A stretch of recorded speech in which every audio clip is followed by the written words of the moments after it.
All right, everybody, welcome back for another deep dive. Today we're going to be tackling Stages on Life's Way by Søren Kierkegaard. Kierkegaard, yeah. Now, if you've never heard of him, Big name.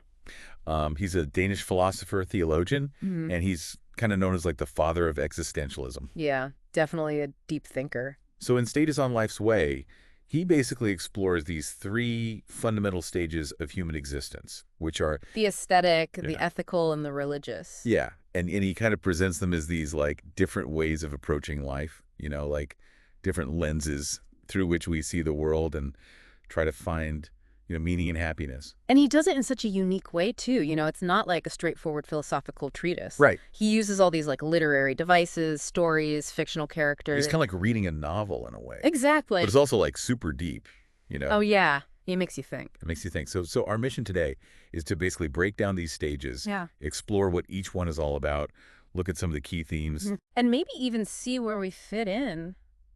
Which stage resonates with us the most. Exactly, because, and what I really appreciate about Kierkegaard is that he's not saying that one stage is better than another. Right. He's not like judging, No, he wants us to like examine them all, consider the pros and cons. Yeah, so let's dive right in. Let's do it. All right, so first up, we've got the aesthetic stage. Okay. And I think a lot of us can relate to this one at least a little bit, For sure. This is the stage where you're all about pleasure, beauty, immediate gratification. It's about living in the moment, right? Yes, Yeah. Living in the moment, seeking out new experiences, indulging your senses. That fear of missing out thing. Totally FOMO, all the way. It's like you're constantly chasing the next thrill, the next high. Yeah, and I think, there's definitely a part of us that, like, craves that, Oh, absolutely. Like, we want to experience all that life has to offer. We're wired for pleasure. Right, and Kierkegaard, he totally gets that. Yeah. He's not condemning it. He sees the appeal. He sees the appeal, but he's also warning us that, like, if this is the only thing that you're focused on, if it's your sole pursuit. Yeah, you can end up feeling kind of empty. Yeah. It's like you're always searching for the next thing, and you never really find lasting satisfaction.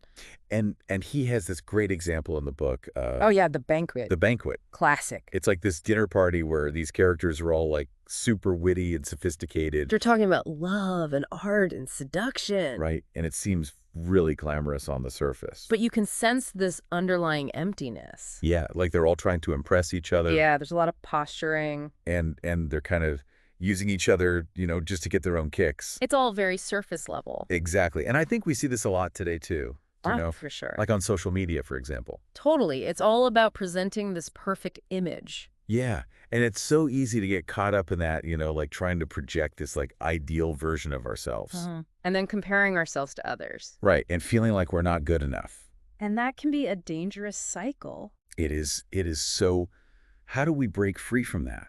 Well, Kierkegaard would say that that's where the ethical stage comes in. The ethical stage, okay. Yeah, so imagine it like this, you've been like indulging in all these pleasures. Living the aesthetic life. Right. And then at some point you're like, wait a minute. There's got to be more to life than this. Exactly. You start to feel this need for something more more meaningful. So it's like a shift in priorities. Yeah, you start to think about responsibility, duty, commitment. So this is like where you get married. Maybe. You start a family. You get involved in your community. You find a career you're passionate about. Yeah. You're basically like building a life, Yeah, you're creating structure, you're establishing values, you're contributing to society. And that sounds pretty good, actually. Oh, it can be very fulfilling. Yeah, like there's a sense of stability. Security, belonging. But I can also see how it could become kind of restrictive. Ah, I see where you're going with this. Like, what if you just blindly follow the rules? What if you lose your sense of self? Exactly. Yeah. Like, what if you become so focused on meeting everyone else's expectations that you forget about your own needs and desires? That's the danger of the ethical stage, right? Okay, so it's like a balancing act. It is. It's about finding that sweet spot between responsibility and individuality.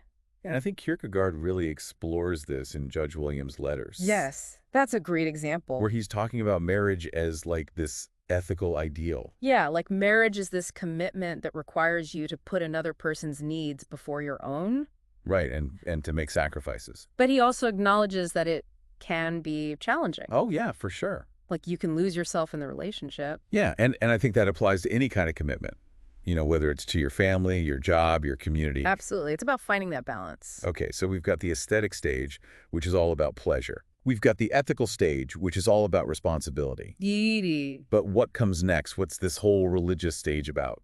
Okay, so this is where things get really interesting. Really interesting. Well, this is where Kierkegaard introduces this idea of the leap of faith. Leap of faith. Okay. Yeah, and it's not necessarily about religion in the traditional sense, you know? Not like going to church every Sunday. Exactly. It's about something much deeper. Okay. It's about this personal relationship with something bigger than yourself. Something transcendent. Exactly, and it's this relationship that gives your life ultimate meaning. So it's like finding your purpose? In a way, yes, but it's not something you can just like figure out logically. Okay. It requires this leap of faith, the surrender to something beyond your understanding. And I think we see this really beautifully in Quidam's diary, Oh yeah, that's such a powerful section. where the writer is going through this like existential crisis. He's wrestling with despair doubt. Yeah, and yet there are these moments where he seems to glimpse something beyond the darkness. Like a flicker of hope. Yeah, and it's not like this big dramatic revelation, you know? It's more like a subtle shift. Yeah, a quiet understanding. And it's this understanding that ultimately leads him to a place of peace. Wow. So basically Kierkegaard is saying that like, in order to truly find meaning and fulfillment, we need to go beyond just pleasure and responsibility. We need to connect with something greater than ourselves. Yeah, and that's a pretty radical idea. It is. It's challenging us to step outside of our comfort zones, to question our assumptions, to embrace the unknown. And I think that's what makes Kierkegaard so relevant today. Absolutely. Like, we live in a world where we're constantly bombarded with information and distractions. It's easy to get caught up in the superficial. Right. And so it's more important than ever to take a step back and ask ourselves, like, what really matters? What gives our lives meaning? Yeah. So where do you see yourself on this journey right now? That's a good question. Are you more in the aesthetic stage, the ethical stage, or the religious stage, or maybe like a combination of all three? Yeah, I think for me, it fluctuates. You know, Right. there are times when I'm definitely drawn to the pleasures of the aesthetic life, Sure. but I also feel a strong sense of responsibility to my family and my community. Yeah. And I definitely have those moments where I feel a connection to something bigger than myself, Yeah, me too. Me too. And I think that's the beauty of Kierkegaard's framework, right? is that it acknowledges the complexity of human experience. We're not just one thing. Right. We're constantly evolving and growing and moving between these different stages. And that's okay.